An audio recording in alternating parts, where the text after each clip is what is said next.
What's up, y'all? Welcome back. Welcome back. Today, I'm here with 3 book reviews. Let's get it. Favorite reader, that's who you are. Traveling near, traveling far. Through every chapter, you're the star. Favorite reader, that's who you are. Okay, so today, all of these books are nonfiction reads. Let's just jump into it. The first book is Generations by Lucille Clifton. This was on my May TBR list. It's actually a really quick read. It's part poetry, part memoir, part family history, and it really surrounds the author Lucille Clifton, who is a poet dealing with the loss of her dad. This was written like in grief and in remembrance, and it's such a heartfelt read. Like, if you like poetry, then you like this. If you like memoirs, but you don't like poetry, I don't know how you would feel about this, because this is very, very poetic. Very much a poetry collection, but also a memoir. So I don't know if you don't like poetry, I wouldn't say that you would 100% like this, because it is poetic. But if you are really into like memoirs where they explore grief and identity and their family's history, her mom, her dad, her siblings, then I do think it's worth a try. You won't be wasting much time if you don't like it, because it's actually really short. I enjoyed it. I like memoirs and I like poetry collections. And this right here, it was good. Like, thinking about her ancestors and the people that she came from, like tracing back their roots, thinking about her dad and his faults and his good side. And, because seeing that, especially like when you think after somebody has passed and you think through like the impact that they've had on your life and the people around them, thinking about her mom and what it was like for women growing up at that time, like when her mom was coming up, and what it looked like when her mom passed, like how she dealt with that versus how other people in the community and family might have dealt with that, how grief affects everybody differently. Yeah. Yeah. So, like I said, this is short, but the way that I read it is, after I finished a section, I wouldn't call them chapters, like entries. I don't know what else to call it, but after I finished like a little entry or a section or a piece, I then, like, just sat with it, kind of looked at how she put the words together, how it was on the page, trying to look through like the poetic value of it and just see like what was said that wasn't really said. Like, yes, what was said, but like what was conveyed that didn't have to be explicitly stated. That's what I got out of this too. And then the cover, I just really like this. Yeah. Yeah. It's got pictures in here of her family. And I read this at a time where, over the past, I don't know, few years, I've been kind of tracing my family's history and lineage haphazardly. Like, I ain't been really dedicated and going all in, but I do plan to kind of ramp it up. And, I just think like even the dead ends I've ran into, they're interesting, because I'm like, why is this a dead end? Is it actually a dead end? And then like the stuff that I found out just about like lineage in general has been very interesting. And to think about, like, she references like the women that she came from, and to think about your identity in a greater scheme of things, and like who you came from and what that means. What did that mean to them to be those women? What that means for you to come from those women, and how that their identity plays a part in your identity too. So, great book. Great book. Powerful. Powerful. The next book is The Feather Thief Beauty, Obsession, and the Natural History Heist of the Century. Who wrote this? Hold on. By Kirk Weiler Johnson. It's covered up on the front. Sorry, y'all. This book right here. This book right here. This is a true crime book. And when I first got it, like, I had an idea of what this book was about. Like, I knew it was about somebody stealing feathers. That's what I thought. From a museum, feathers that were like highly regarded. And that's pretty much, and I got that from the title, and then I scanned, the panel and saw what it was about. So I knew that, but I don't know, I didn't think through like how that story would be told or why it was even relevant. And y'all, the culprit in question, who is the feather thief, his name is Edwin Rist. So the book opens out with the author talking about how he first heard about this feather heist and how he spent 5 years like totally dedicated to figuring this out because it was just such a bizarre story that he heard. Basically, Edwin Rist was part of a fly tying community. Okay, salmon fly tying, like the literal, like on a hook, like a literal tie on a hook to catch salmon. Okay. Side note, y'all know how people say book collecting and book reading are not the same thing. Like buying books and reading books are two different hobbies. Well, there's a subset of fly tires that don't even use them. There's no utility to their fly tying. They do it for the love of the game. They only do it for the beauty in the feathers and for the technique involved. And they don't even use it. They don't use them. They're not out there fishing. They don't use it for nothing. And so that made me think about like how people say buying books and reading books are two different things. But anyways, obviously there are people who do fly tie that use it too. Anyways, Edwin Rist was a part, and him and his brother were like young prodigies in this game. Dedicated, totally absorbed by it. And Edwin went off the deep end. He said, you know what? There's some feathers and some birds out there that's highly sought after. I mean, they hard to come by. They're endangered. We shouldn't be getting them anyways, but whatever. It's some stuff that the demand is way higher than the supply, and I got a problem with that. So Edwin said, you know what? Let me go steal from the museum literal birds like that were cataloged like a long time ago. We talk about literal historical birds that were cataloged, stored for the scientific community, the bird community, okay, the greater good. He said, you know what? No, I'm about to go get these. And so what he did was literally stole, he cleaned them people out. He stole the birds and then some he sold whole, but other ones he broke up, sold them for their feathers, and he was selling them online. Like, sir, there's a such thing as a paper trail. He's selling them online, and he feels like, the crazy part is he feels so entitled to do so. He just felt like, why not? If not me, then who? That's really how Edwin was. And it's crazy because this sparked so much controversy, and it pissed off so many people in a like actual fly tie community, classic fly tires, because it's like, man, you literally set us back hundreds of years because you stole things where you can't get that back. The thing is, people were buying these, knowing good and well that this teenager, I think he was like either 19 or 21 at the time, knowing that there's no way that you haven't seen these on the market. Now, all of a sudden, he got them and he just pushing them out the door. Probably knowing that he got them from an unethical source or in an unethical way.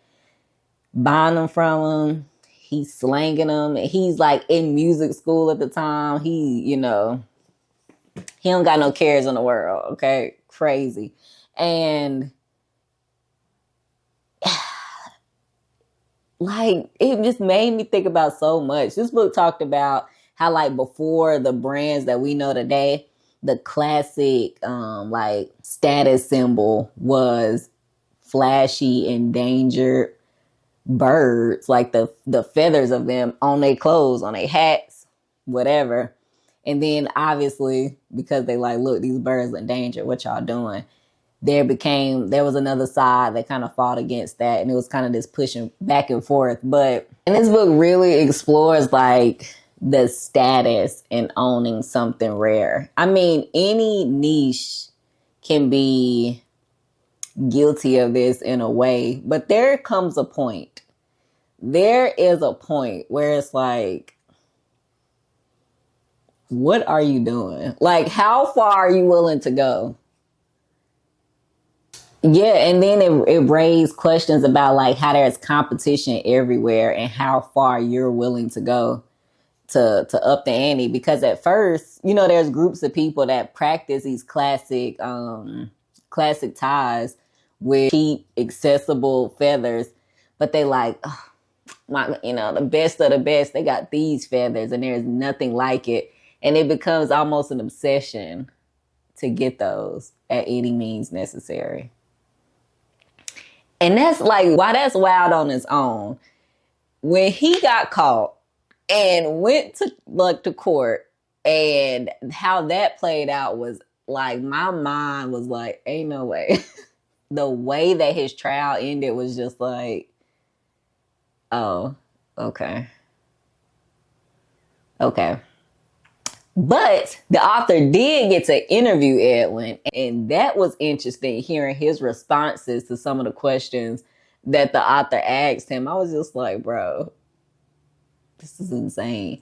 And it made me think about, I see online how people feel like they have the right, and this has nothing to do with birds, what I'm about to say. It has everything to do with like the reading community and this niche. I see people act like they have the right to own what's not theirs. Like they have the right to go and pirate people's books because they think, oh well, it's not accessible to me in this way. It's too expensive, because that's why Edwin did what he did. What was available cost too much. Oh, it's not accessible. It's not this. It's not that. So I'm gonna go steal it. Like immediately I thought about, because I was seeing it online, but immediately I thought about people that's like, look, I'm stealing it because that's what I'm gonna do. What's the problem? I'm reading it. Y'all should be glad, thanking me that I'm reading it and talking about this. And it's just like, but you like online, just like Edwin, he was pushing this out in the black market and publicly online on eBay. You online gladly boasting about stealing authors' books. I couldn't help but see the parallel. But Edwin was out there tripping. But yeah. This also made me think about the allure to some, let me get the book. This also made me think about the allure to something exotic, something taboo, something that you shouldn't have, but you have. And like, it made me think about what that does to somebody psychologically. Just like what it feels like, you know. So that's what this was about. Very interesting. Very interesting. Actually, it was better than I thought it was gonna be. I didn't think I wasn't gonna like it, but it was much better than I expected it to be. Okay, the last book that we're talking about is Black Owned: The Revolutionary Life of the Black Bookstore by Shar Adams. Literally love this cover. This is a gift. Okay. I already showed y'all that in the other one. But this book, it was so good. This highlights the history of the Black bookstore in America. It put me in the same mind frame that I was in when I read Forgotten Readers, which is about Black literary societies, which this author did mention in his book. So I did like that shout out and some of those comparisons in there. I learned a lot reading this. I learned about people I've never heard of before.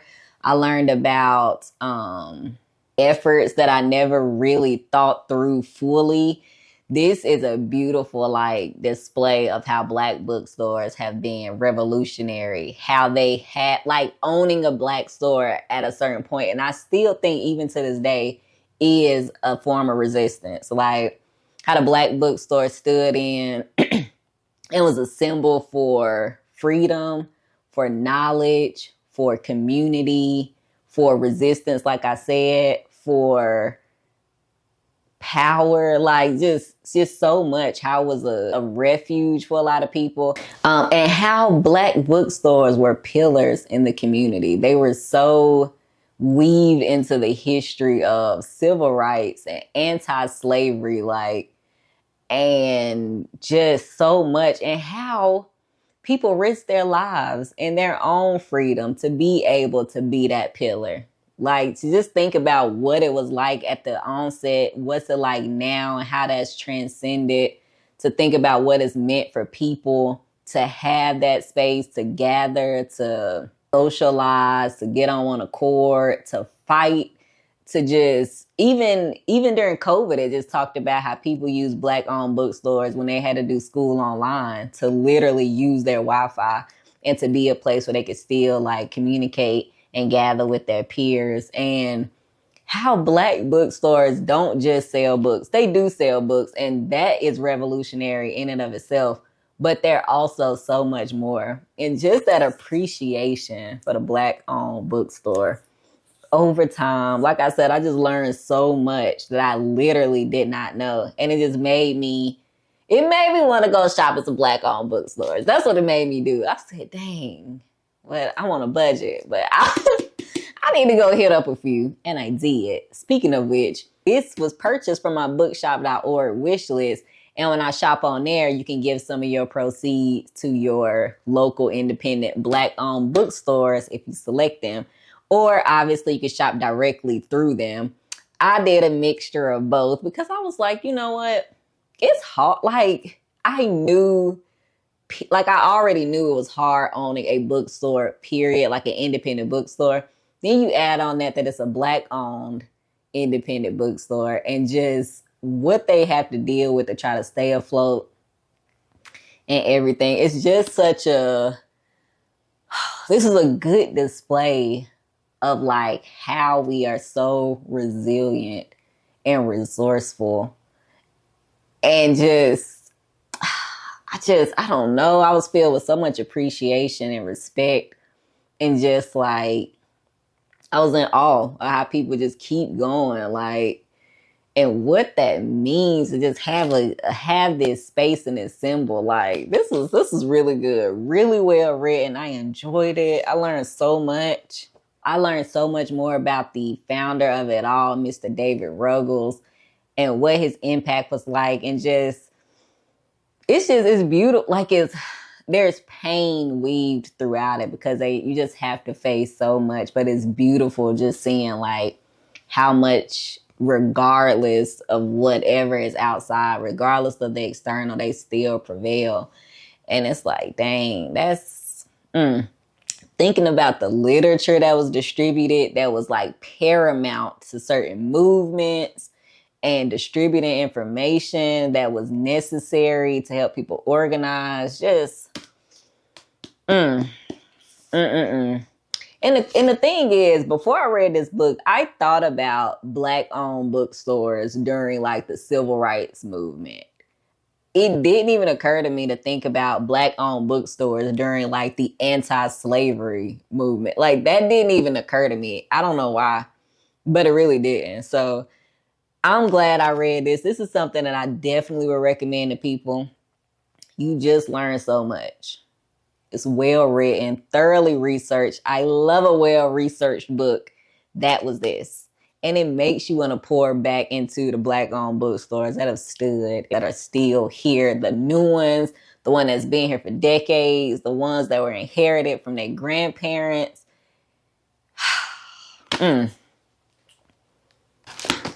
Yeah, that was it. This is a gift. So I'm so glad I read this. Very, very good. That's it for today. Let me get my final little stat, y'all. 3 books that I read, all Very good. If you, of course, is look, my shirt is captioned. Y'all, I'm trying to show you these books. Okay. Three books that I read. I enjoyed them all. I liked them all. They all gave me something different.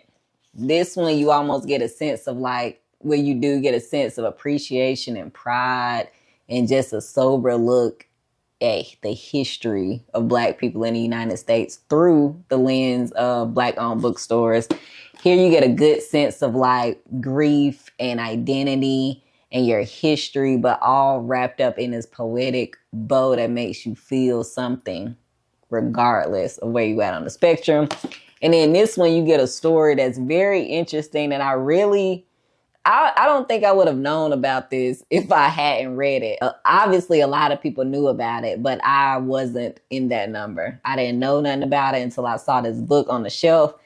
And just, this is just so wild to think. I felt like it's so wild. Every time I read true crime, I'm always shocked at just how, like, the fact that they did it, first of all, and then what was done after the deed was done is always like, that's wild. So, very interesting. All of these were good. If you've read any of these, let me know. I know a lot of people when I first commented, because these two were on my May TBR list, a lot of people commented that they read Black Owned before. So, yeah, that's it. Let me know if you read it, what you think about it. If you want to read any of these, let me know what you think. And I'm going to see y'all on the next one.